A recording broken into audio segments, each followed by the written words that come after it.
Chapter 772, Walter's Abnormality. He wants a stone from my bracelet, and the right to use Lemanos travels for some time. How does he know that I have those two items? I don't remember mentioning it during the tarot gatherings. After hearing J.M. and Sparrow's response, Fours was bewildered and rather shocked. It felt like he had seen through all her secrets. She tensed up as she quickly tried recalling how this information could have been leaked. Aside from teacher, Zio, and Mr. Fool, no one knows that I have these two items, especially Lemanos travels. I haven't even used it. Mr. Fool? Mr. World appears quite strange during the tarot gatherings. He never hands over Emperor Roselle's diary pages, and he doesn't seem to put any effort into this, nor does he show any concern. He and Mr. Fool have a deeper connection. He obtains the relevant information from him, a believer or a blessed. Fours carefully thought over the matter as she grasped something, easing her horror from before. Only at this moment did she have the time and energy to consider if she could accept J.M. and Sparrow's requests. To Fours, such a price was too cheap, far lower than she had expected. Furthermore, it was reasonable. As a beyonder who seldom went out and just stayed home writing and resting, lending Lemanos travels for some time didn't affect her safety or her need to use it. And likewise, giving one of the two remaining stones in the bracelet that allowed her to travel through the spirit world didn't cause her to lose all her trump cards. The only problem is that Mr. World seems to be willing to only try it once. If he fails, he will still take the payment. Yes, with the fact that he needs to bear the risk, that's normal. I originally imagined that I would need to help him do many things and obtain a reward from teacher by using the traitor's head to repay the debt. Fours thought calmly for a few seconds before she prayed to Mr. Fool. Please inform Mr. World that I accept his conditions, and I will try my best to provide him assistance in the operation. He originally wished to warn J.M. and Sparrow that using the stone might result in the side effect of receiving the ravings of the full moon, but she then realized that it was apparently only something beyonders from the apprentice pathway encountered. Regardless if it succeeds or fails, I'll obtain that stone. I'll be able to secretly leave Backland and meet with Mr. Hanged Man to explore that primitive island. When the time comes, I'll use the spellbook to record the usage of the stone. That way, I don't have to worry about the return trip. That's unless my luck is terrible and the recording fails. Klein secretly heaved a sigh of relief, opened the door, and got Richardson to help him dress up. Sir, after breakfast, your schedule is to head to the Royal Museum to see the Royal Family's Collection exhibition. As Richardson helped his employer wear his coat, he informed him of the day's schedule.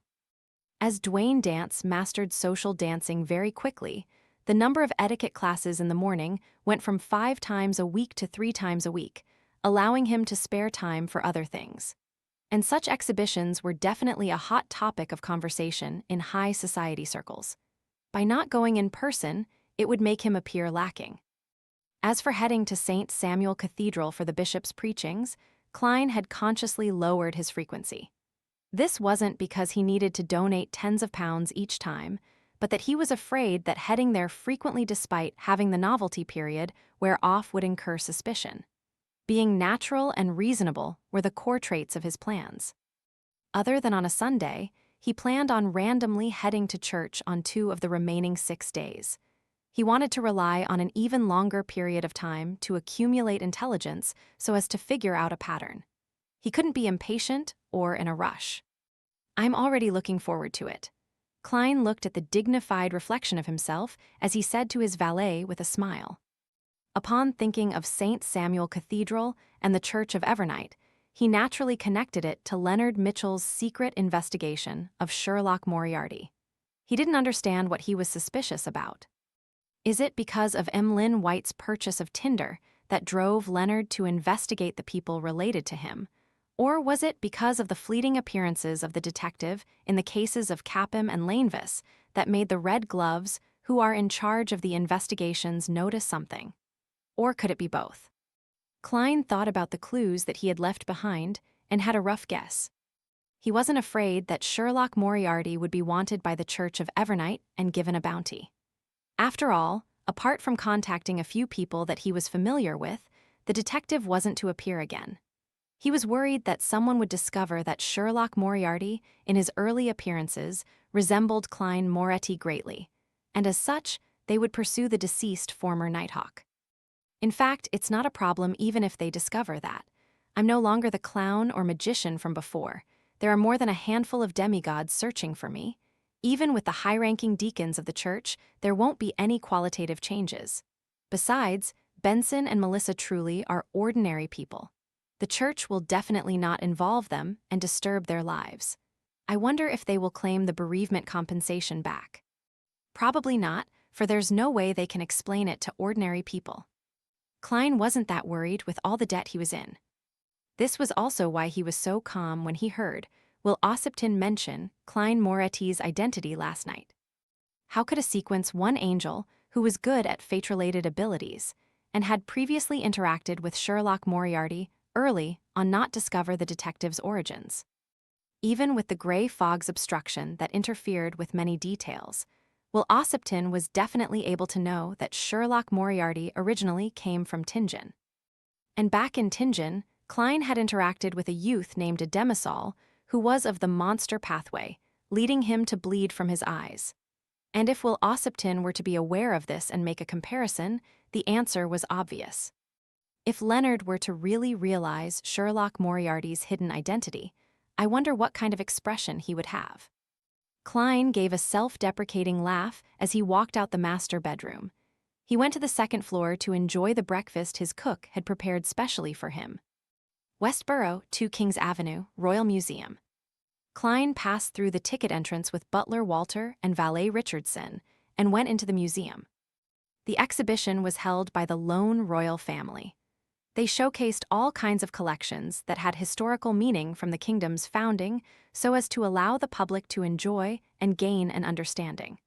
It was a way to raise the kingdom's citizens' respect and recognition of the royal family. As a graduate from the Department of History, Klein was still rather interested in the exhibition. Many of the matters that he was very familiar with had the corresponding items appear here.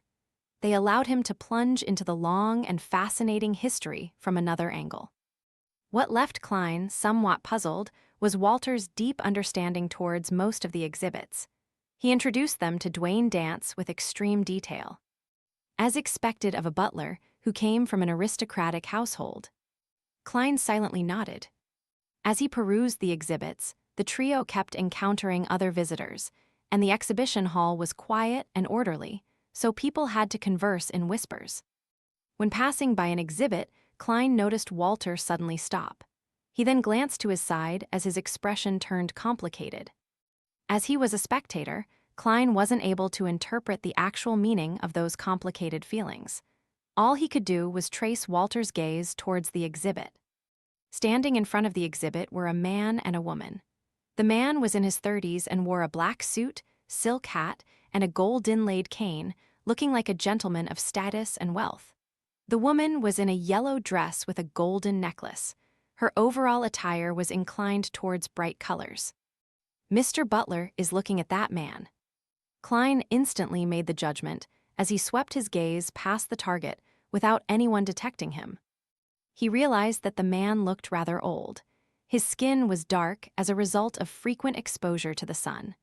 The back of his hand was like dried wood, and his fingers were extremely rough.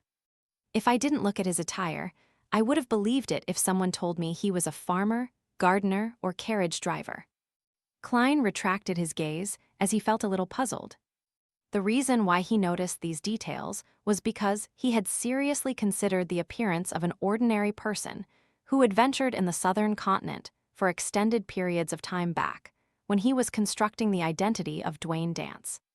He believed that apart from his gaze, bearing, and natural facial features that were etched by his rich experience, Dwayne Dance also needed to have details, such as skin that had experienced long periods of suntanning, unobvious scars, and rough but strong palms. Otherwise, it wouldn't be enough to prop up such a character's inherent traits. I have to say that from the moment I became a faceless, I'm getting more and more experienced and wise in the aspect of creating a new character.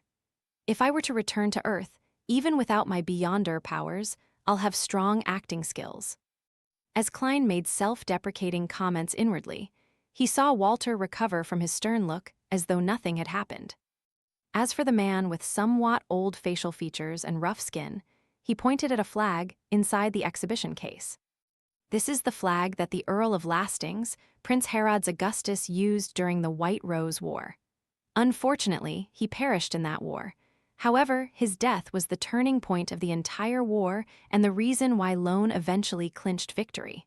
Look, the flag still has his blood. He's quite knowledgeable in the field of history. Klein's gaze swept towards Walter from the corner of his eye, thought for 2 seconds, and smiled.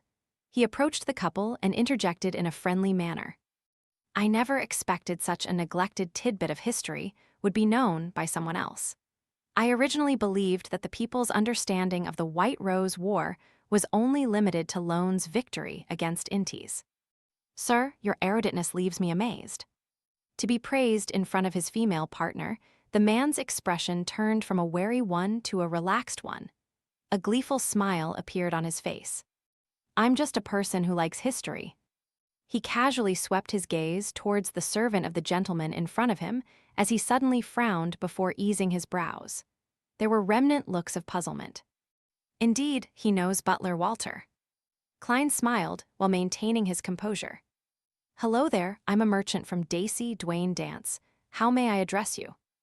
The man hesitated and said, William Sykes, a land steward at a manor.